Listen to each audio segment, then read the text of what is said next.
আরেকটি টাকার মিশিংয়ের বিদায় ওমান প্রবাসী ভাই। প্রত্যেক ওমান প্রবাসী ভাই বোনকে বলবো ভিডিওগুলো দেখার সাথে ভিডিওগুলো শেয়ার হবে।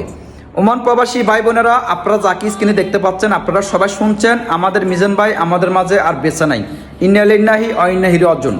ওমান প্রবাসী ভাই বোনেরা, তার মরার খবর শুনলে আপনারা অবাক হয়ে যাবেন। গত 5-6 দিন আগে সোহা লুলু মার্কেটে মিজান ভাই গেছে মার্কেট করার জন্য। মার্কেট করার পর লুলু পার্ক এনে সে গাড়িতে বসা অবস্থায় তার মৃত্যু হয়ে গেছে।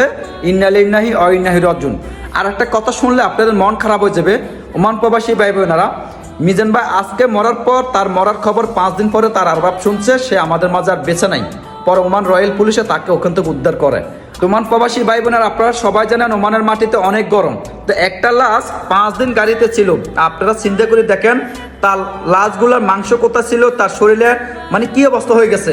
ওখানে অনেক খারাপ অবস্থা, আমি আপনাদেরকে বলতে পারবো না।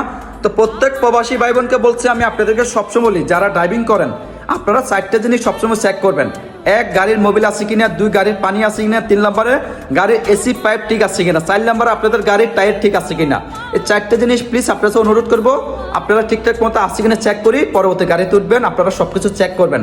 আপনারা জানেন প্রবাসের মাটিতে অনেক গরম।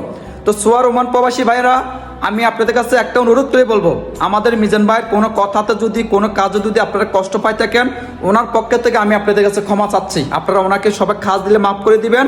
আর অবশ্যই মিজান ভাইয়ের জন্য সবাই খাস দিলে দোয়া করবেন। আমি যেটুকু শুনছি মিজান ভাই অনেক একটা ভালো একটা মানুষ, ভালো একটা পার্সন, ওনার কোনো রেকর্ড খারাপ নাই। প্রত্যেক প্রবাসী ভাই বোনকে বলবো একটু সতর্ক থাকবেন। আপনার সতর্ক মানে আপনার ফ্যামিলি সতর্ক।